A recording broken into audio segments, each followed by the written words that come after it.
He thought he was just rescuing a drowning woman. But that moment on the beach changed everything. What followed was not only love, but a home built on the simplest joys. Share your thoughts below. And don't forget to hit subscribe so you never miss the next story.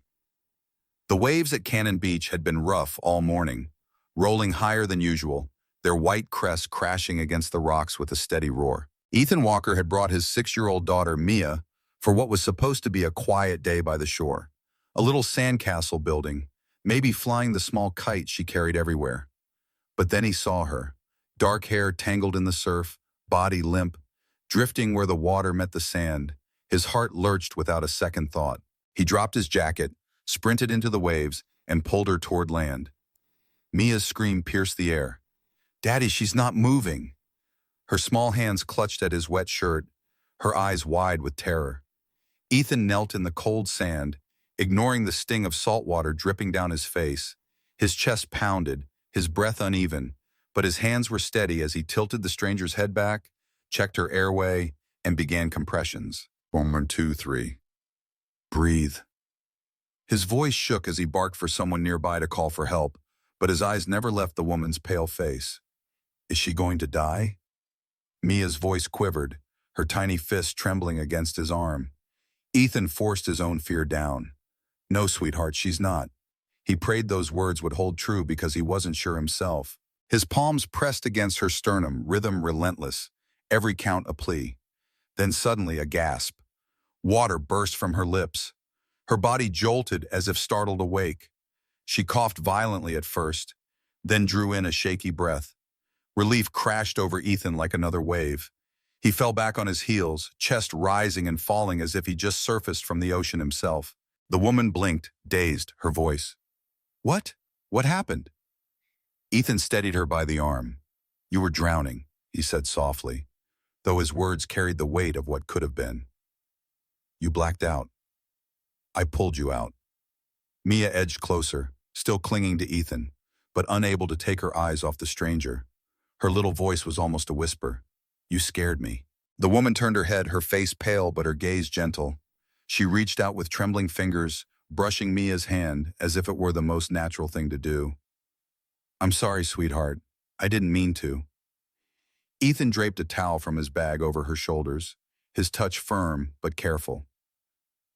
You should be checked at the lifeguard station, he said, his voice low. Protective. She nodded slowly, then looked at him as though remembering something vital. My name is Lauren, she murmured, her lips curving faintly despite the chill. And just like that, Mia slipped her small hand into Lauren's, gripping it tightly as if she had known her forever.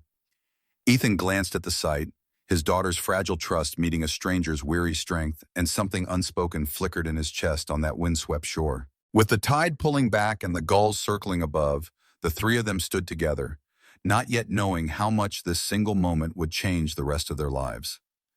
By the time the paramedics at the lifeguard station assured them Lauren would be fine, the sun had begun to dip behind the jagged cliffs of Cannon Beach. Ethan was gathering their things when Mia tugged at his sleeve, eyes shining with determination. Daddy, can she come to dinner with us? Her voice was innocent, yet carried a weight Ethan couldn't brush aside. He hesitated. It wasn't exactly what he'd planned for the evening. Their routine was simple, predictable, takeout in their small Portland apartment. Mia's drawings scattered across the table, the comfort of the ordinary. But Mia wouldn't let it go, her hand gripping his firmly. She needs food. You always say food makes everything better. Lauren started to protest, her tone gentle but distant. That's sweet, but I don't want to intrude. She looked so out of place, wrapped in the towel, damp hair clinging to her cheeks, yet there was a flicker in her eyes, almost like she wanted to say yes. Ethan scratched the back of his neck, his voice low. It's nothing fancy, just pasta. He surprised himself by adding, You'd be welcome. For a moment, silence hung between them, broken only by the crash of waves. Then Lauren nodded, her smile faint but real. 20 minutes later, she sat at their kitchen table, the towel replaced by one of Ethan's hoodies that swallowed her frame, sleeves falling past her wrists. The apartment smelled of garlic and tomatoes simmering on the stove. It wasn't much, a 2-bedroom rental with creaky floors and chipped paint, but it was warm, lived in, and filled with Mia's laughter. She proudly laid her crayon drawings in front of Lauren, explaining each dinosaur with dramatic flair. Lauren listened as if every scribbled line were a masterpiece, her smile soft, her attention unwavering. Ethan leaned against the counter watching. There was something striking about her, not just the dark hair still damp from the sea, but the way she leaned in close to Mia, the way she made his daughter's little stories feel important. He stirred the pasta, poured cheap red wine into mismatched glasses, and caught himself noticing how natural she looked sitting there, as though she belonged. When dinner was served, Lauren accepted the steaming bowl and glass of wine without complaint, lifting them with quiet gratitude. "This is wonderful," she said, her voice carrying more weight than the words themselves. Ethan gave a short laugh. "It's just pasta." But she shook her head. "No, it feels like home." For a while, the three of them ate together, conversation flowing in easy rhythms. Mia filled the room with chatter about school and her favorite books. Lauren asked questions, not politely but curiously, as though she genuinely wanted to know. And Ethan, he found himself listening to the sound of their voices intertwining, wondering how a stranger could slip so seamlessly into the spaces of his life. When the plates were cleared and Mia began to yawn, Lauren stood, pulling the oversized hoodie tighter around her. Outside, a sleek black car waited, its engine humming softly against the quiet street. She bent to hug Mia, her whisper tender. "Thank you for dinner, sweetheart." Mia's eyes lifted. "Hopeful, you'll come back, right?" Lauren hesitated, then glanced at Ethan. "If your dad lets me." He opened the door, his voice steady. "You're welcome anytime." She paused at the threshold, turning back one last time. Her gaze held his, something unspoken, flickering in the dim kitchen light. "You saved my life tonight," she murmured. Her words lingered, almost a confession, not just from the water, but when I needed to be saved. Ethan's chest tightened, unsure what to say, unsure why those words unsettled him the way they did. Then she was gone, stepping into the night, the door clicked shut, leaving behind the faint echo of her voice and the undeniable sense that this dinner, this small, ordinary evening, was anything but ordinary. 3 days passed, and Ethan tried to push the memory of that night into the background, but it lingered. The sound of Lauren's voice at his kitchen door, the way Mia had clung to her hand, the quiet weight of her words. "You saved me when I needed to be saved." He told himself it had been a single evening, an interruption in their simple rhythm. Yet every time Mia drew a new picture, she asked if they could show it to Lauren.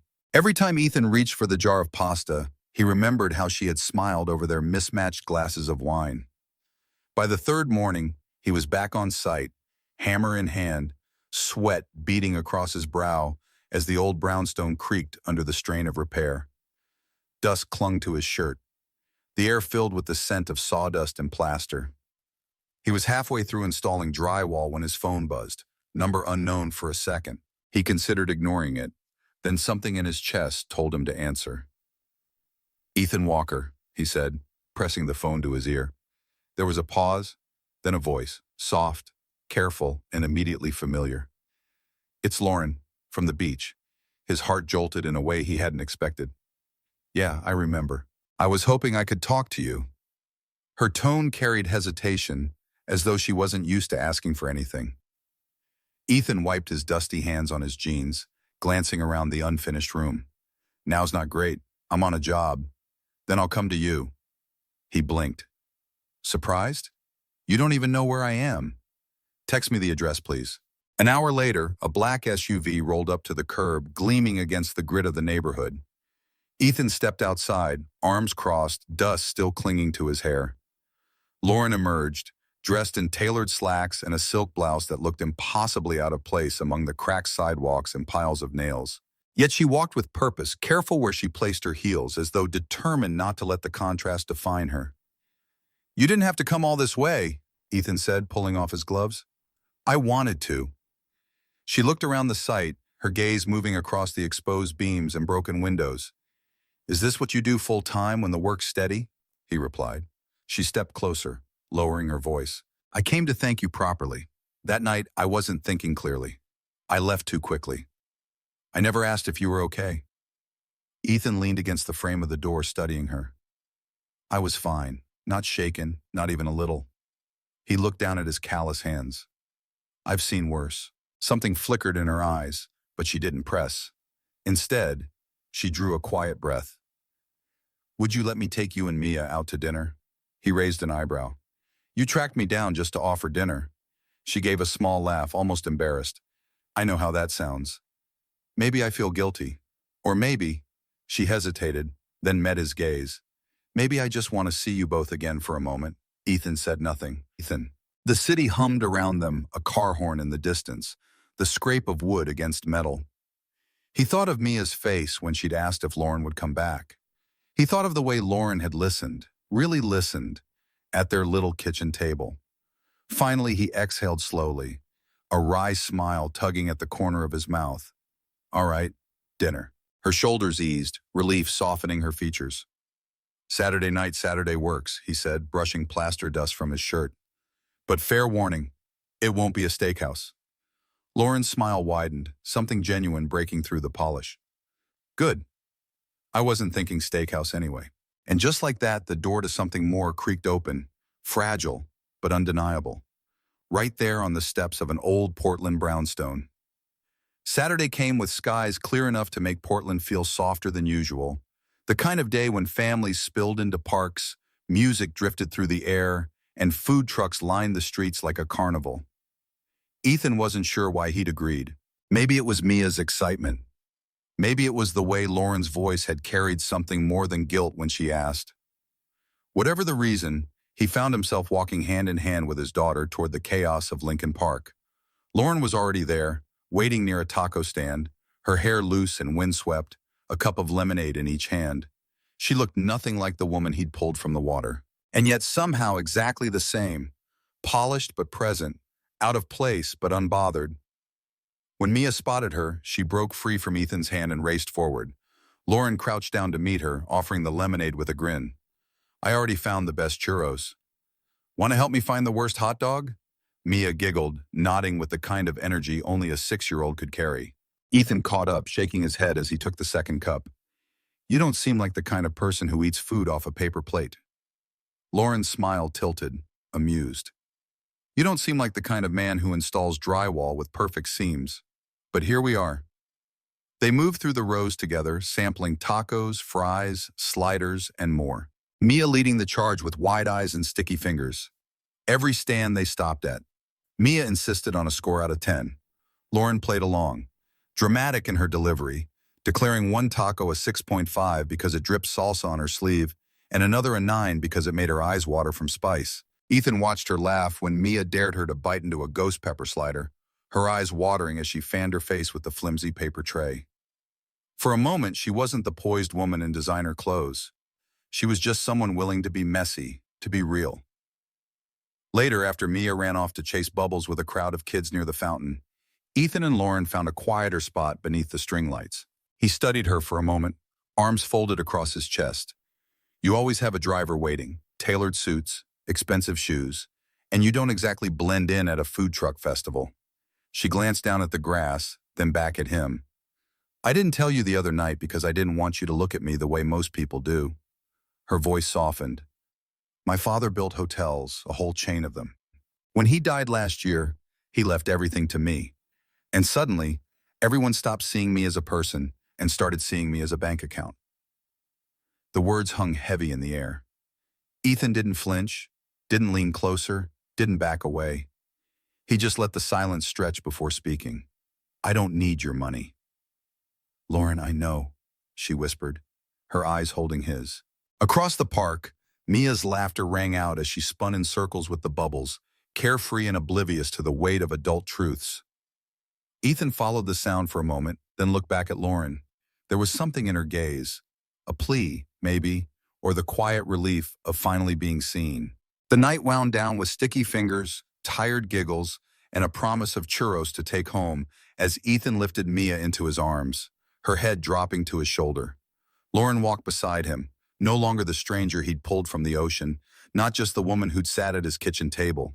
She was something else now, something he wasn't ready to name, but couldn't ignore. And as the festival lights flickered against the dark, He knew this wasn't going to be the last time she asked to see them. The following Sunday, the three of them met again, this time at the Oregon Coast Aquarium. Mia had begged all week, clutching the crumpled brochure Lauren had given her at the food festival as if it were a golden ticket. She bounced on her toes at the entrance, tugging Ethan's hand while her eyes scanned the glass walls that shimmered with shifting blue light. Lauren arrived in sneakers and a navy coat, her hair pulled back into a braid that softened her usual elegance. She bent down to Mia's level, her voice warm. "I heard there's a giant octopus inside. Do you think we'll find it?" Mia gasped, nodding furiously, then pulled both adults toward the gates as though the sea itself couldn't wait. Inside, the aquarium pulsed with life. Stingrays gliding like kites, schools of silver fish swirling as if they shared one thought. Mia darted from tank to tank, her palms pressed flat against the glass, narrating everything she saw with uncontainable excitement. Lauren kept pace easily, crouching beside her, pointing out the sharp teeth of a shark or the fluttering grace of a jellyfish. Ethan trailed a few steps behind, his eyes drawn not just to the creatures in the water, but to the picture they made together. His daughter's trust, Lauren's laughter, the simple way they seemed to belong in each other's company. At the jellyfish exhibit, the light shifted into an otherworldly glow, casting golden ripples across their faces. Ethan stood with his arms loosely crossed, watching Mia tap in rhythm to the pulse of the translucent creatures. Lauren moved closer, her voice low. "She's a smart kid, too smart sometimes," Ethan replied, rubbing the back of his neck. She turned her gaze to him, steady and unflinching. "You're doing a good job with her." His chest tightened. Compliments always sat uneasily. "Most days, I'm just trying not to mess her up." Lauren hesitated, then asked gently, "Her mom?" The words hung between them heavy, but not prying. Ethan stared at the glowing tank, his voice even, but flat. "She left.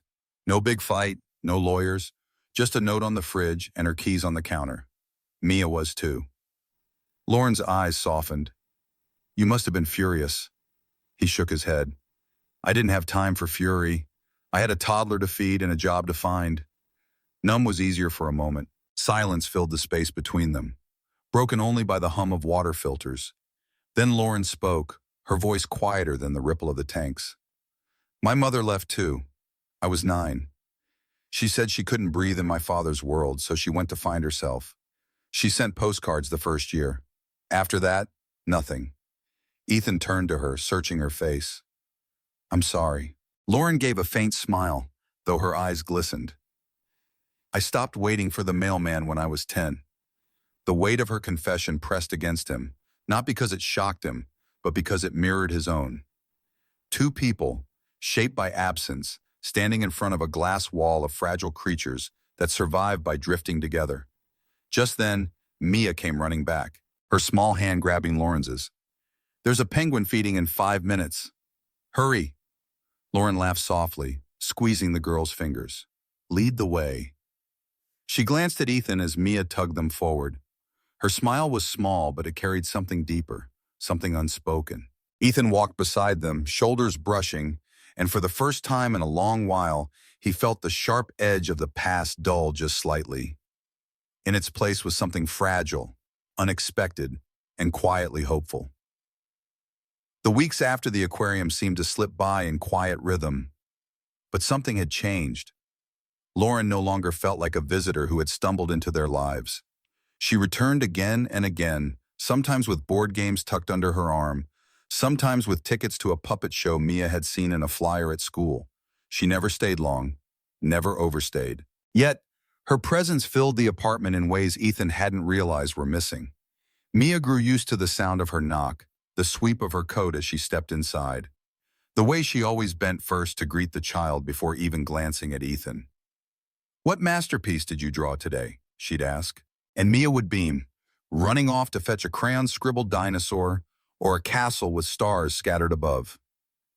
Ethan often stood back, watching, part of him wary, part of him unable to ignore how easily Lauren carved a place in the corners of their routine. Then came the night of the snow. Portland rarely froze so heavily, but that evening, Flakes drifted thick against the streetlights, settling on rooftops and fire escapes in muffled silence. Ethan had just coaxed Mia into brushing her teeth when a knock sounded at the door. He opened it to find Lauren, cheeks flushed from the cold, her coat dusted white. She held up a paper bag with a shy smile. "I brought soup. A place in Lincoln Square makes it supposedly. The chef sings while he stirs." He stepped aside, shaking his head with quiet amusement. "You really don't need to do this." "I wanted to," she replied simply, unwrapping her scarf. "Besides, Snow calls for soup from down the hall." Mia's voice rang out. "Who is it?" A second later, she bounded into the kitchen in rocket ship pajamas, eyes lighting up when she saw Lauren. "Did you bring donuts?" Lauren crouched, brushing a strand of hair from Mia's forehead. "Better soup, but I'll trade you a bowl for a bedtime story." Mia grinned. "Only if it's the dragon one." "Deal." Ethan leaned against the counter, arms folded as Lauren followed Mia down the hall. He listened to her voice lift and fall, spinning tales of a dragon who guarded a hidden mountain, and to the peals of his daughter's giggles breaking through the walls. Something inside him tightened and softened at once. It had been years since laughter like that filled the space before bedtime. When Lauren returned to the kitchen, her expression was quieter, thoughtful. She slipped off her coat, her hair damp from melting snow. For a moment, she just stood there, the paper bag of soup on the counter between them, until she spoke softly. "He asked me something tonight." Ethan raised a brow. "What's that?" She smiled faintly, almost sheepishly. "He asked if I was your girlfriend." His breath caught. He hadn't expected that. "And what did you say?" Lauren held his gaze, her voice calm but certain. "I told him I wasn't yet, but that I wanted to try, really try." The silence that followed wasn't heavy, but charged. Outside, snow pressed against the windows, blanketing the city in white. Inside, Ethan felt the ground shift beneath him, an unspoken acknowledgement that they were no longer dancing around chance meetings or polite gestures. This was the beginning of something that might actually matter. He reached for the soup, more to steady himself than anything else. "Well," he said, his voice low, almost a whisper. "I guess snow has a way of changing things." Lauren's smile lingered, soft and sure, and in that small kitchen filled with warmth and falling snow, a family was quietly, unmistakably beginning to take shape. Winter in Portland pressed on, the kind that seeped into old windows and made Ethan check the heater twice a night. Work had slowed, but one evening the call came. A developer he knew offered him a contract. Long-term, steady, twice his usual rate, a hotel downtown, full renovation, months of work. It was the kind of job he couldn't turn away from, the kind of job that would change things for Mia.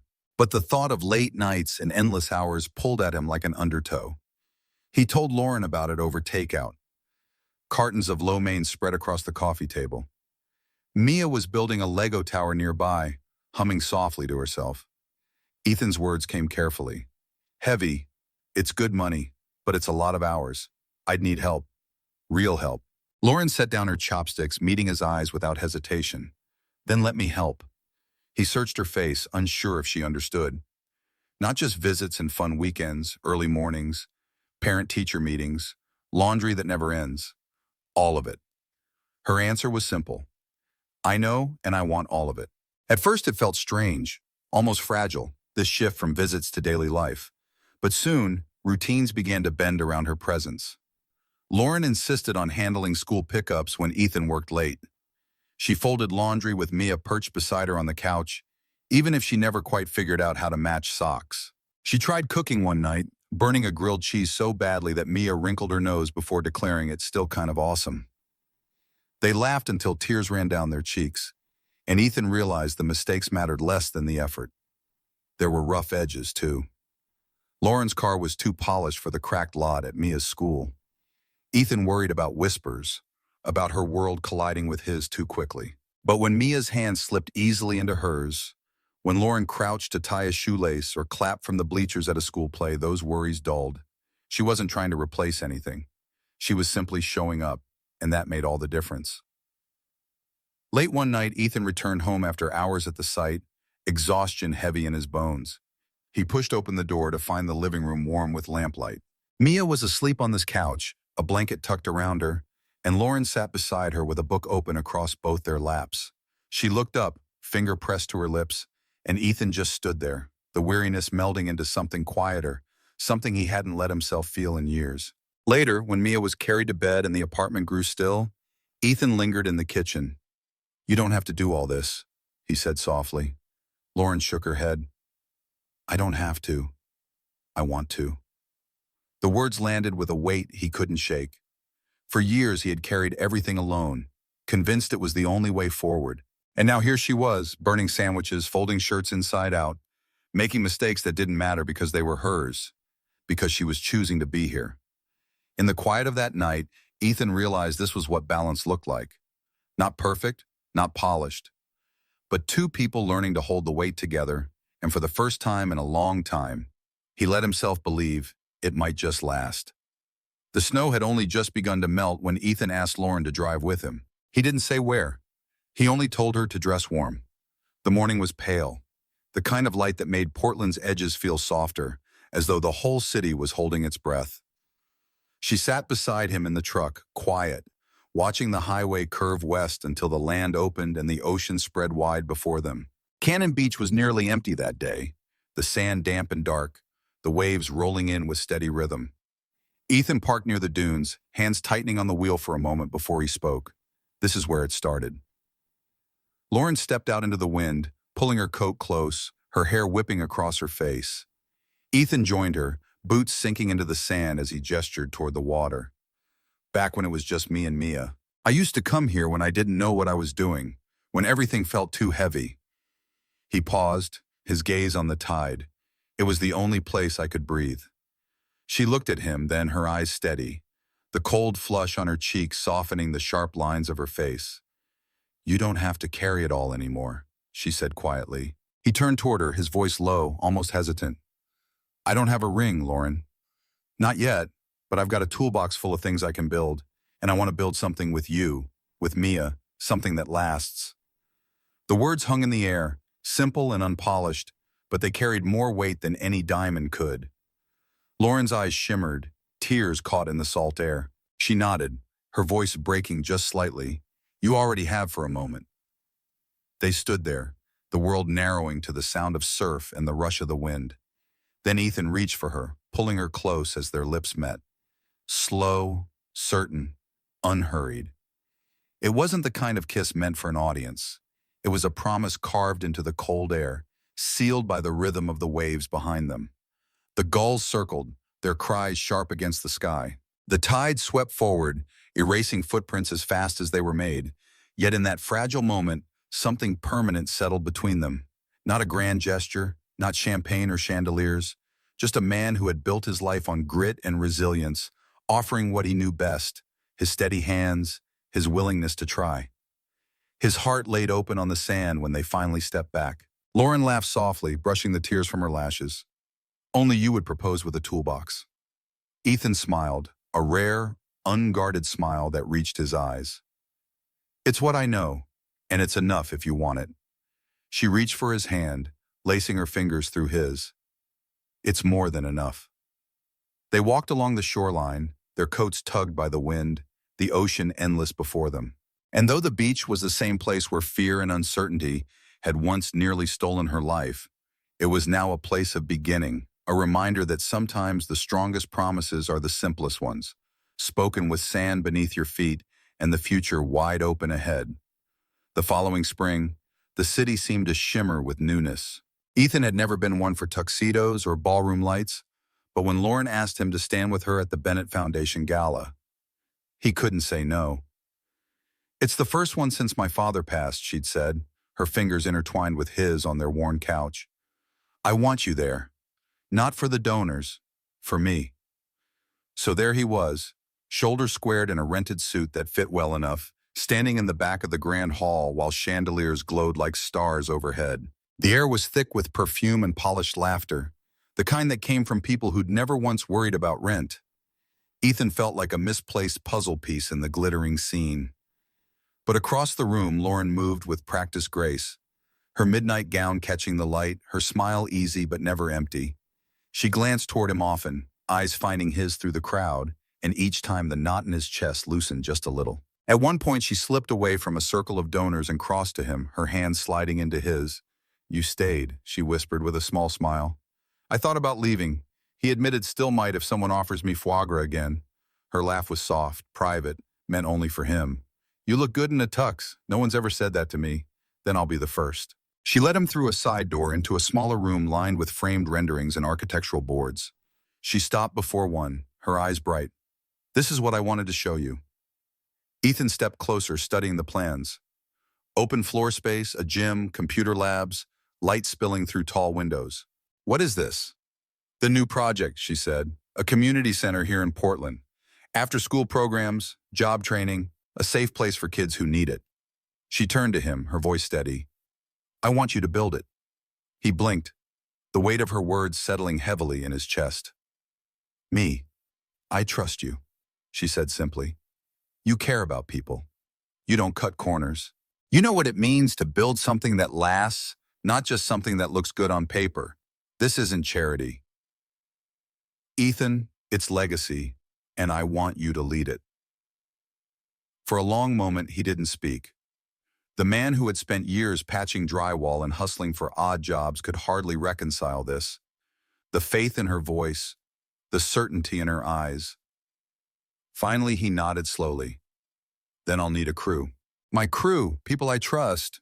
"You'll have them," she said. When they returned to the main hall, the MC was announcing her name. Ethan stood at the back as Lauren walked to the stage, her heels soundless on the marble.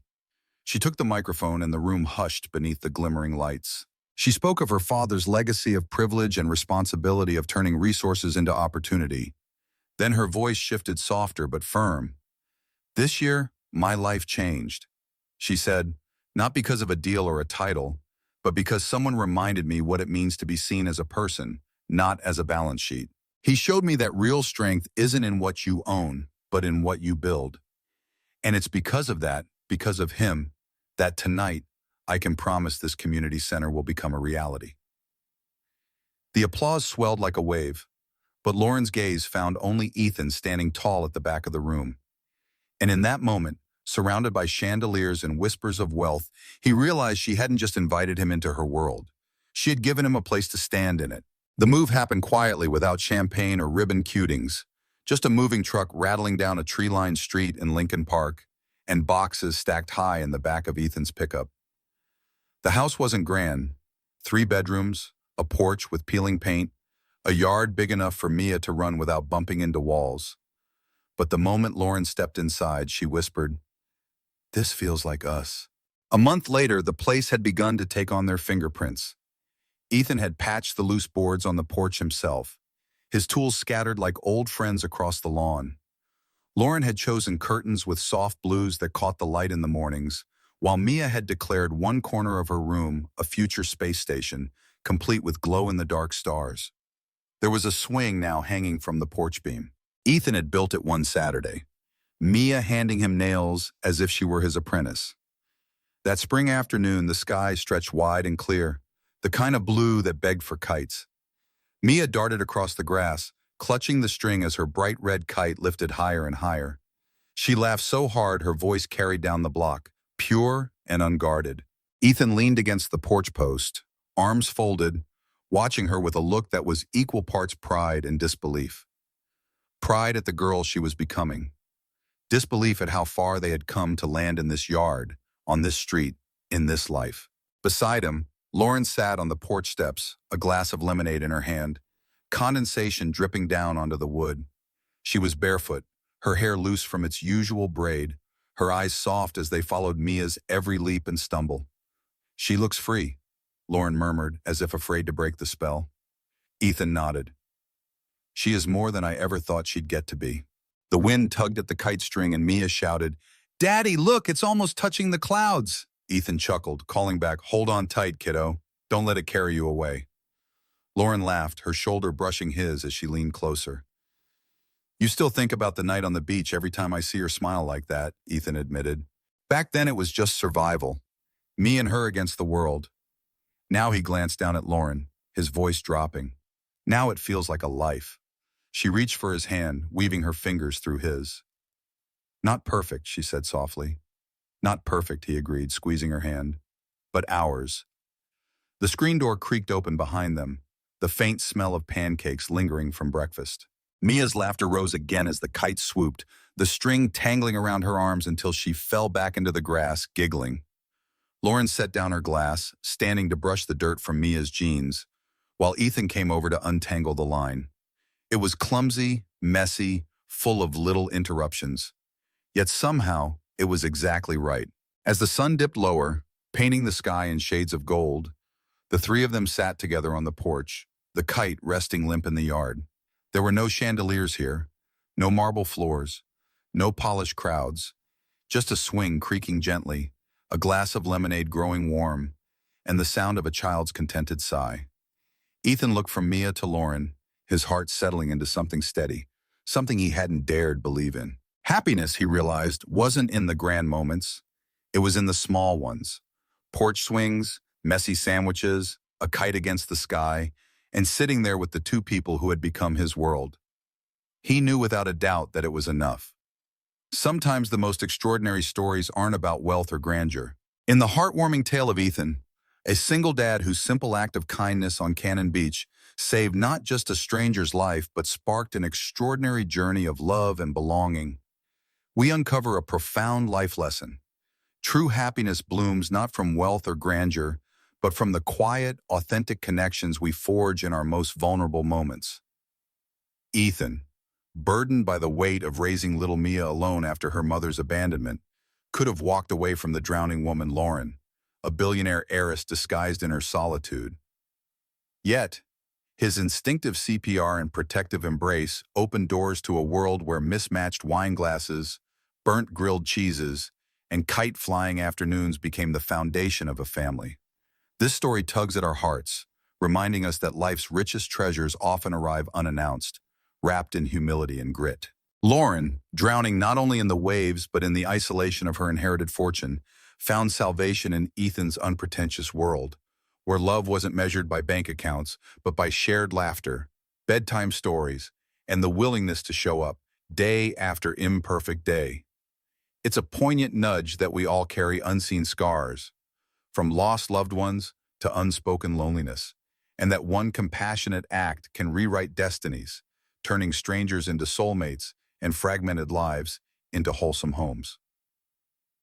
In a world obsessed with material success, this narrative whispers that vulnerability is our greatest strength, urging us to embrace the ordinary magic around us, a child's giggle, a hand to hold, or a porch swing under the stars.